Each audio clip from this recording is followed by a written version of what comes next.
following program on KROC is sponsored and paid for by Meshbesher and Spence. Zach Bauer is in the studio. Good to see you again, Zach. Just don't touch it. Guys. Yeah. I'll fix it for you. We got that droopy microphone. It's an there. operator error. Yes. No. It's very technical what I just did, so don't touch it. Yeah. She's a paid professional. Yes. Trained for many years how to move Oofda. that microphone. We're going to talk about certain rights that we have when we're charged with a crime. Yeah. So we all kind of, I think, recognize certain rights that we sometimes refer to as Miranda rights. It's what you see on Law and Order when people are arrested. You have the right to remain silent. Who was Anything you say Mr. and Miranda? use- Yeah. So interesting note, Mr. Miranda was actually someone out in the fine state of Arizona. Mm-hmm. And law enforcement kind of persuaded him to confess to a few things.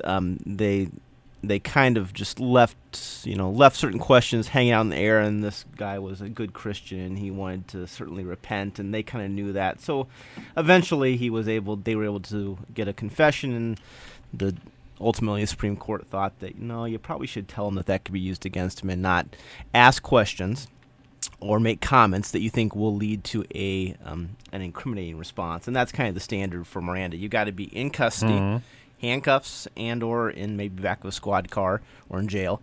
And the questions that an officer's asking you would have to be questions that would lead to an incriminating response. So my question is, did he do it? Oh, probably, yeah. Oh. And how long ago did that happen? I would think that's back in the 50, 60 years Yeah, I think ago? it's early 60s. Okay.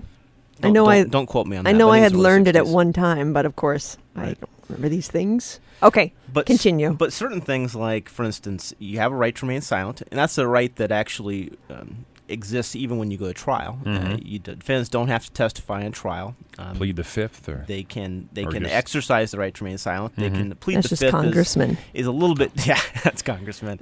a little bit different in the sense that that's a person that may get up on the stand. It's not a defendant, and because of the question that they're being asked, they may feel that they could be charged with a crime, and they assert their Fifth Amendment right to remain silent.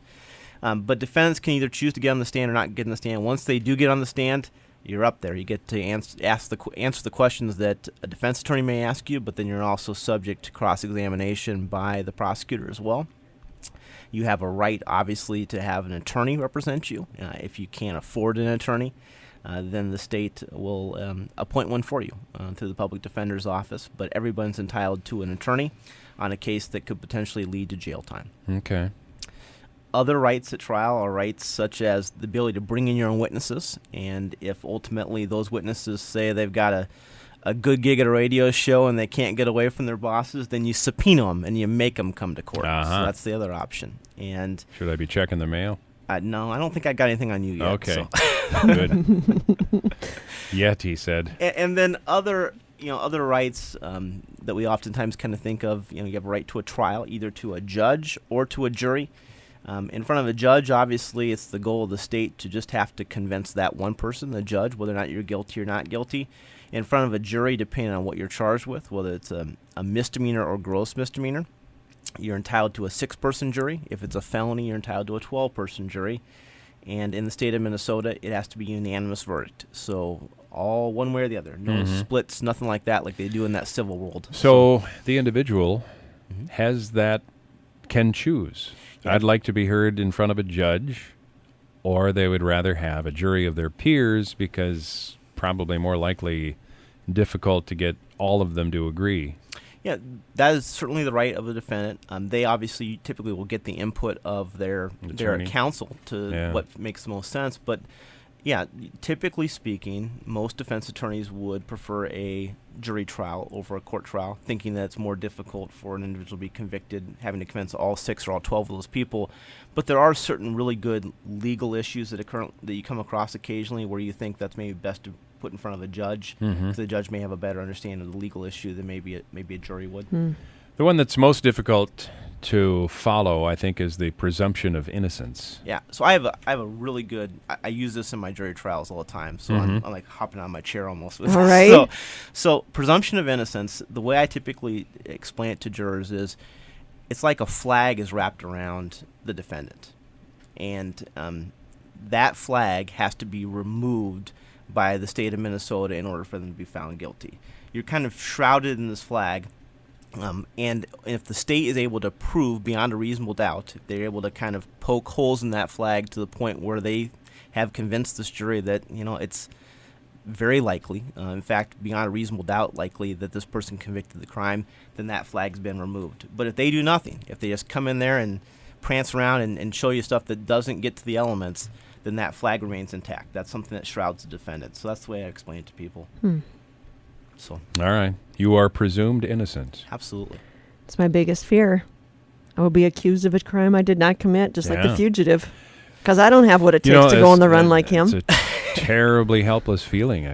It's a terrible helpless feeling. I'll tell you, it's one of the things I've always said as a defense attorney is this: when you have a client that you think is innocent, it's as terrifying for that attorney as it is for the client. So at what point do the law enforcement have to give you that Miranda warning? So they don't have to give it to you when they initially arrest you. Oftentimes what we see on Law & Order is the minute they're arrested and they're put in the back of the squad car, they're given this Miranda warning. It's only once they start asking you questions that could cause you to say something that you're guilty, cause you to give an incriminating response. At that point, they have to give you Miranda. In most DUI cases, they arrest you, they put you in the back of the squad car, they say nothing. It's just pure silence from wherever they picked you up at to the station. Once they get down to the station, then they typically will read your Miranda down there. Well, if somebody needs the services of an attorney, such as Zach Bauer at Meshbesher and Spence, how do they get in touch with you? They can call us at 507-280-8090 or visit us online at www.meshbesher.com. And all of our listeners would be wrongly accused, but you never know what could happen. One last thing. Yes. Tomorrow, obviously, September 11th, obviously, think about where you were, and I know where I was. And never forget. Never forget. Absolutely. Yeah.